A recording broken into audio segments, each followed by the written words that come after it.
dari bab komunikasi data di TLJ kelas 11 TKJ. Oke, nah sebelumnya kita sudah membahas dari komunikasi ada berbagai macam.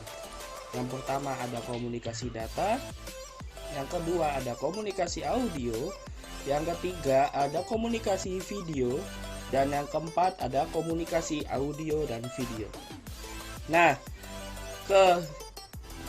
tiga komunikasi ini akan kita bahas, yaitu ada komunikasi video. Komunikasi data dan audio sudah kita bahas di video sebelumnya. Nah, yang belum menonton, boleh dong tonton di videonya, ada di pojok kanan atas di video ini ya. Oke, sekarang kita membahas mengenai komunikasi video. Apa sih? Kita mulai dengan komunikasi video. Nah, komunikasi video adalah jika dalam komunikasi audio yang terdahulu menggunakan bahasa verbal atau lisan, maka komunikasi video dilakukan melalui visual atau penglihatan pada tempat, waktu yang berbeda menggunakan indera penglihatan, yaitu mata kita. Nah, itu komunikasi video. Jadi berbeda. Jika komunikasi audio menggunakan lisan, maka komunikasi video menggunakan penglihatan. Oke, lanjut. Nah, di sini ada contoh bahwa komunikasi video ini memungkinkan dilakukan beberapa orang untuk bertemu pada saat yang sama tanpa memperdulikan tempat dan waktu. Misalnya dalam contoh berikut, Pak Surya nih sedang melakukan komunikasi video call dengan beberapa karyawannya di ruang rapat komunikasi dengan video call. Nah, karena dalam komunikasi video kita bisa berkomunikasi tanpa harus saling bertemu antara pengirim dan penerima, agar penyampaian informasi bisa kita lakukan dengan cepat, efektif, dan efisien. Oke, di sini ada perangkat yang menayangkan sebuah tampilan gambar atau berita dengan tujuan hasil informasi yang diperlihatkan dapat diberitahukan kepada siapapun secara visual menggunakan media komunikasi audio. Nah, contoh dari media komunikasi audio misalnya di sini ada CCTV, ada proyektor atau infocus, dan ada videotron. Oke, di komunikasi video ini kita akan belajar beberapa aspek yang akan kita pelajari di komunikasi video. Yang pertama ada manfaat komunikasi video. Yang kedua, di sini ada macam-macam bentuk dari komunikasi video. Yang ketiga, ada macam-macam dari penyiaran video. Dan yang terakhir, ada jenis-jenis perangkat video. Nah, ini adalah 4 aspek yang akan kita pelajari pada video ini. Oke, sekarang kita mulai belajar manfaat komunikasi video. Oke, kita mulai pembelajarannya. Nah, manfaat komunikasi video diterangkan sebelumnya bahwa komunikasi video memiliki beragam manfaat, yaitu yang pertama, kita dapat menyampaikan informasi tanpa harus bertemu langsung kepada penerima informasi, seperti yang kita sudah sampaikan di awal. Nah, di sini saya peragakan contoh yang tadi ada videotron.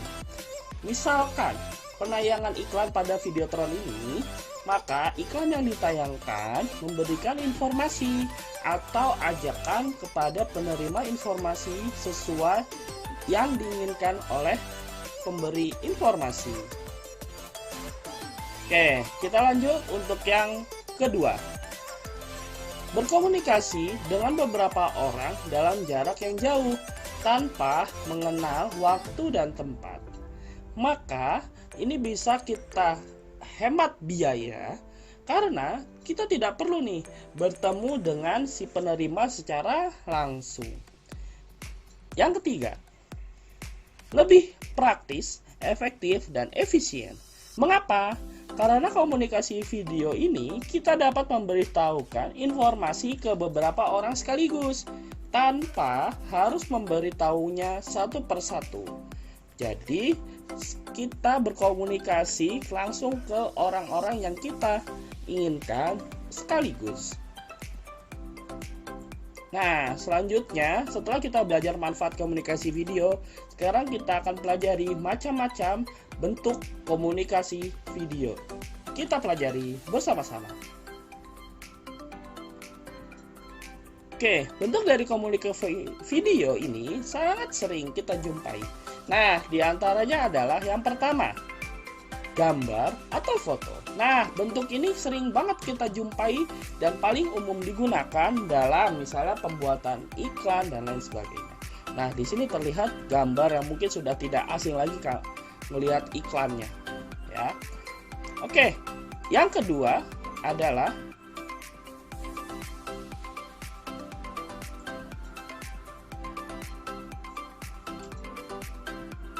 sketsa. Bentuk ini merupakan gambar yang sederhana dan sketsa ini sanggup memperjelas sebuah pesan yang ingin disampaikan. Nah, ini adalah contoh sketsa yang pasti dari penonton video ini sudah tahu apa arti sketsa yang ditampilkan pada contoh ini. Oke, dan kita lanjut yang ketiga. Di sini yang ketiga adalah diagram, di mana berbentuk gambar sederhana yang menggunakan garis dan simbol untuk menggambarkan struktur dari objek tertentu secara garis besarnya. Nah, biasanya kalau kamu melakukan laporan nih, pasti membutuhkan diagram seperti ini, atau dalam ilmu matematika juga kamu menggambar bentuk diagram. Dan yang keempat adalah bagan, di mana konsep yang awalnya sulit dipahami sehingga lebih mudah dicerna oleh si penerima. Nah, bagan ini juga sanggup menunjukkan ringkasan dari poin-poin penting dari penyajiannya. Nah, ini adalah bentuk komunikasi video bagan ini. Biasanya kamu jumpai apabila ada sebuah artikel yang awalnya tidak kamu pahami, lalu secara penampilan bagan ini bisa kamu lebih pahami dan lebih tahu poin penting apa saja yang terlihat pada artikel tersebut.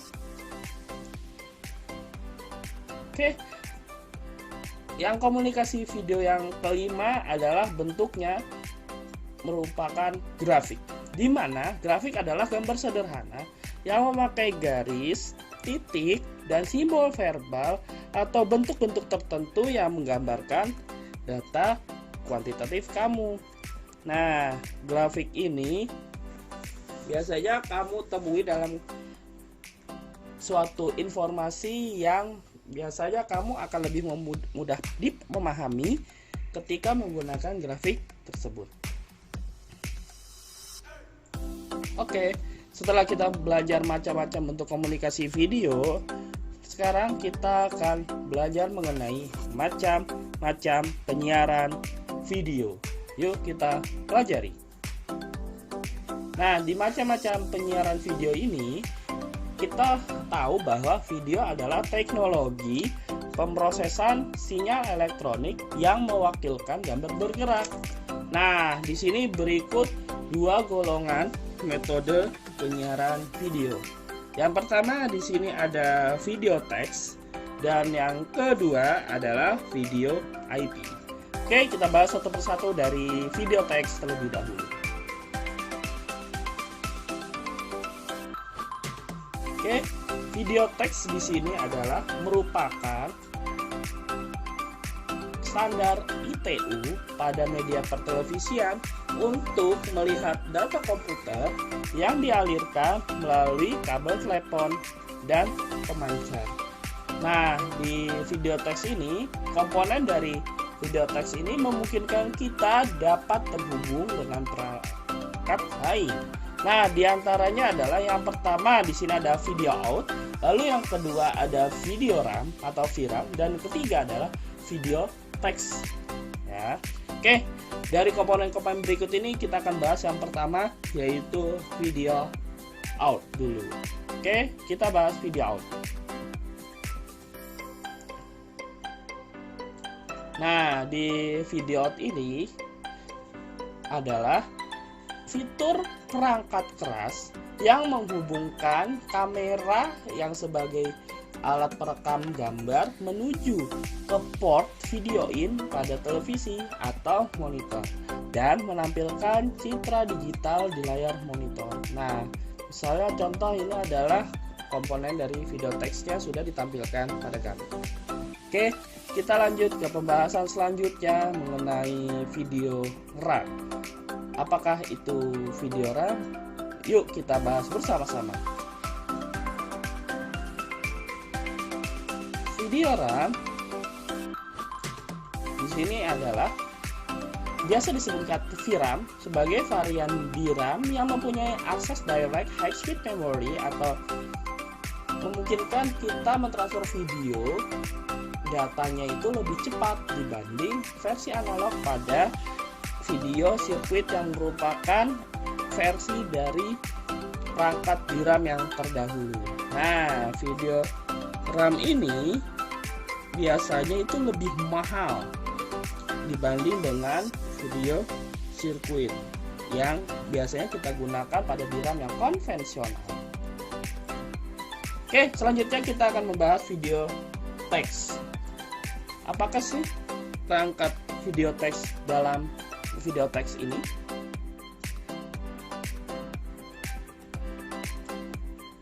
Nah, video teks adalah sebuah kemampuan untuk mengirimkan atau mentransmisikan secara dua arah, di mana video teks ini bisa berupa gambar, suara, maupun video.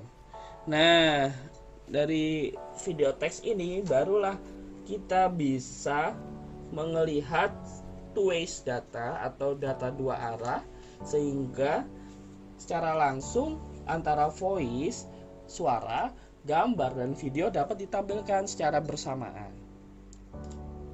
Oke, setelah kita membahas mengenai video teks, sekarang kita akan membahas mengenai video IP. Yuk kita bahas mengenai video IP. Nah, di video IP ini adalah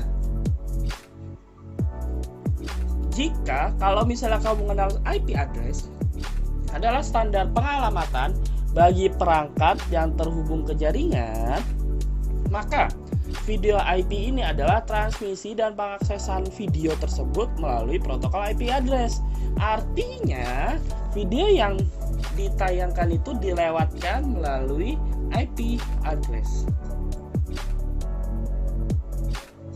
Nah, di sini terdapat 3 kategori video pada saat mereka dipancarkan pada publik yang melewati satelit, melalui kabel atau melalui IP pada format radio analog adalah sebagai berikut. Yang pertama adalah kategori pertama, yang kedua ada kategori kedua, dan yang ketiga ada tentu saja kategori ketiga. Nah, tipe-tipe dari metode penyiaran video IP ini kita mulai pembahasan dari kategori pertama terlebih dahulu. Yuk, seperti biasa kita pelajari bersama-sama kategori pertama untuk video IP. Nah, pada kategori pertama di sini teknik pemancaran video secara broadcast, di mana dilakukan oleh satu sumber dan dipancarkan ke berbagai tujuan. Nah, ini disebut penyiaran video kategori pertama. Nah, proses pemancaran pada kategori pertama ini dilakukan bisa secara terjadwal, baik secara langsung ataupun sudah terekam video tersebut. Oke, selanjutnya kita akan mengenal kategori yang kedua untuk metode penyiaran video IP. Yuk kita belajar bersama-sama. Oke, pada kategori Kedua, di sini diterangkan model siaran atau pemancaran video ini pada kategori kedua tersimpan atau terekam pada server, di mana video tersebut itu akan dikirimkan setelah memperoleh permintaan dari pengguna yang ingin melihatnya menggunakan metode transmisi IP unicast. Nah, di sini sudah jelas bahwa kategori pertama ini berbeda dengan kategori kedua, di mana kalau dalam kategori kedua ini transmisi file video itu disimpan dalam IP unicast ya. Oke, sekarang kita pelajari mengenai kategori ketiga pada metode penyiaran video IP. Yuk kita pelajari untuk kategori ketiga ini. Pada kategori ketiga penyiaran video IP, model transmisi data video secara interaktif antara dua atau lebih pengguna. Nah, baik dilakukan secara langsung maupun melakukan penundaan. Ini adalah pengertian dari kategori ketiga. Nah, selanjutnya model ini menerapkan sistem IP unicast maupun multicast, di mana kondisinya tergantung dari keadaan masing-masing. Ya. Jadi, tipe video ini lebih kompleks daripada video kategori pertama dan video kategori kedua. Oke, setelah kita mempelajari macam-macam penyiaran video, sekarang kita akan mempelajari jenis-jenis perangkat video. Oke, kita pelajari bersama-sama.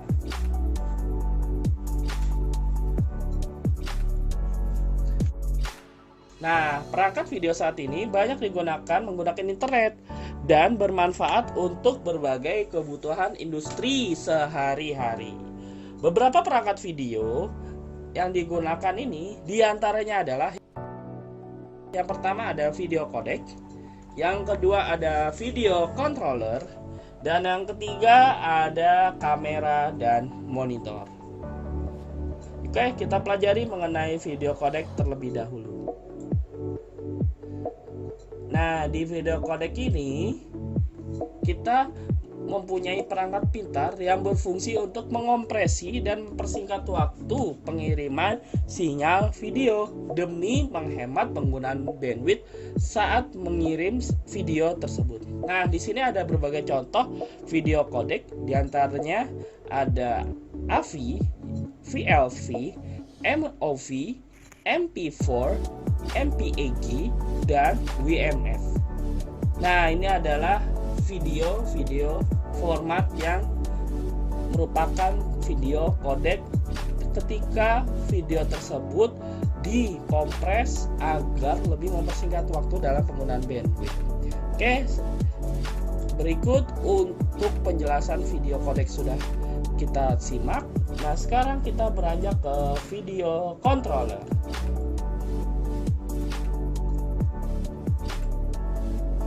Nah, di video controller ini merupakan alat yang berfungsi untuk mengontrol dan menyeleksi atau memilih kamera mana nih yang akan ditayangkan melalui sumber keluaran gambar mana yang dipilih.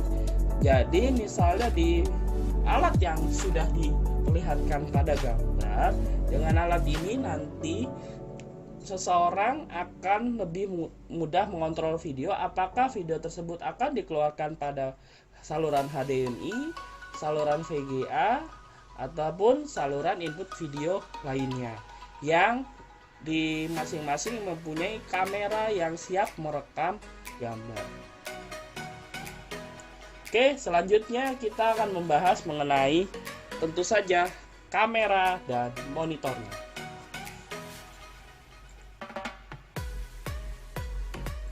Oke, nah merupakan perangkat input atau output dalam sistem video, di mana untuk kamera sendiri dia akan sebagai alat masukan atau merekam gambar, sedangkan monitornya sendiri kita gunakan sebagai alat keluaran atau menampilkan gambar. Nah, seperti contoh di gambar, sebuah kamera video sedang merekam, lalu akan ditampilkan gambar tersebut melalui monitor. Nah, inilah merupakan sistem input dan output pada video. Oke, nah alhamdulillah.